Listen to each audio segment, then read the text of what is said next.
പ്രധാനമന്ത്രി നരേന്ദ്രമോദി ഇന്ന് ബീഹാറിലും ബംഗാളിലും തെരഞ്ഞെടുപ്പ് റാലികളിൽ പങ്കെടുക്കാനിരിക്കുകയാണ്. ജൽപായ്ഗുഡിയിൽ മഴക്കെടുതി ബാധിച്ച മേഖലകളും പ്രധാനമന്ത്രി ഇന്ന് സന്ദർശിക്കും. ഡൽഹിയിൽ നിന്ന് ബൽറാം നെടുങ്ങാടിയുണ്ട് വിവരങ്ങളുമായി. ബൽറാം, പ്രധാനമന്ത്രിയുടെ ബീഹാറിലെയും ബംഗാളിലെയും തെരഞ്ഞെടുപ്പ് പരിപാടികൾ എന്താണ്? ഗോപികൃഷ്ണൻ, ഇന്ന് രണ്ട് റാലികളിലാണ് പ്രധാനമന്ത്രി നരേന്ദ്രമോദി പങ്കെടുക്കുന്നത്. ഒന്ന് പശ്ചിമ ബംഗാളിലാണ്. പശ്ചിമ ബംഗാളിൽ കഴിഞ്ഞയാഴ്ച വലിയ പ്രകൃതി ദുരന്തത്തിന് ഇടയായ ജൽപായ്ഗുഡിയിൽ പ്രധാനമന്ത്രി സന്ദർശനം നടത്തുന്നുണ്ട്. അവിടെ റാലിയിലും പ്രധാനമന്ത്രി നരേന്ദ്രമോദി ഇന്ന് പങ്കെടുക്കും. ഒപ്പം ബീഹാറിലും പ്രധാനമന്ത്രിയുടെ റാലി ഇന്ന് പ്രഖ്യാപിച്ചിട്ടുണ്ട്. പശ്ചിമ ബംഗാളിനെ സംബന്ധിച്ചിടത്തോളം ഇത്തവണ ബി ജെ പി ഏറെ പ്രതീക്ഷ വയ്ക്കുന്ന ഒരു സംസ്ഥാനമാണ് ബംഗാൾ. 42 സീറ്റുകളുള്ള ബംഗാളിൽ ഇത്തവണ 25 സീറ്റുകൾ എങ്കിലും നേടുക എന്ന ലക്ഷ്യം വെച്ചാണ് BJP പ്രചരണം നടത്തുന്നത്.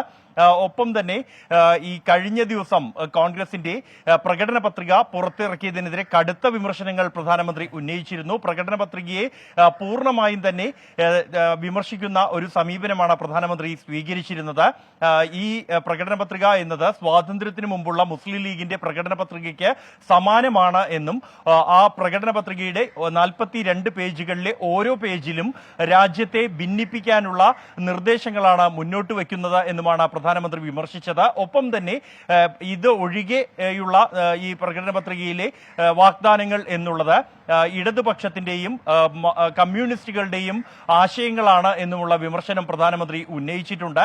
ഇത്തരത്തിലുള്ള പ്രകടന പത്രികയ്ക്കെതിരായ വിമർശനങ്ങൾ പ്രധാനമന്ത്രി ഇന്നും ആവർത്തിക്കും എന്ന് തന്നെയാണ് ലഭ്യമാകുന്ന സൂചനകൾ. കാരണം കോൺഗ്രസിന്റെ പ്രകടന പത്രികയെ ആകെ തള്ളിക്കളഞ്ഞുകൊണ്ട് ഈ കേന്ദ്ര സർക്കാരിന്റെ നയങ്ങളെ വിമർശിക്കുന്ന, അതിന് ബദൽ നിർദ്ദേശിക്കുന്ന പ്രകടന പത്രികയ്ക്ക് എതിരായി കടുത്ത ആക്രമണം അഴിച്ചുവിടാനുള്ള ഒരു തീരുമാനം BJP എടുത്തതിന്റെ ഭാഗമായാണ് ഇത്തരത്തിലുള്ള ഒരു വിമർശനം പ്രധാനമന്ത്രി തന്നെ തുടക്കം കുറിച്ചത് എന്നുള്ളതാണ് BJP കേന്ദ്രങ്ങളിൽ നിന്നും അറിയാൻ കഴിയുന്നത്.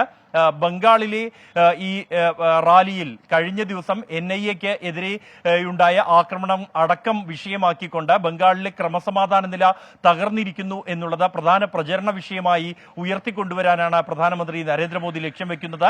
ബീഹാറിനെ സംബന്ധിച്ചിടത്തോളം ഇത്തവണ ഒപ്പം തന്നെ കൂടുതൽ സീറ്റുകളുള്ള ഒരു സംസ്ഥാനമാണ് ബീഹാറും. ബീഹാറിൽ വീണ്ടും NDA സർക്കാർ രൂപീകരിച്ച ഒരു പശ്ചാത്തലത്തിൽ കഴിഞ്ഞ തവണത്തേതിന് സമാനമായി തന്നെ ഒരു വിജയം, ഒരു സീറ്റ് മാത്രമാണ് ബീഹാറിൽ കഴിഞ്ഞ തവണ BJPക്ക് നഷ്ടപ്പെട്ടത്.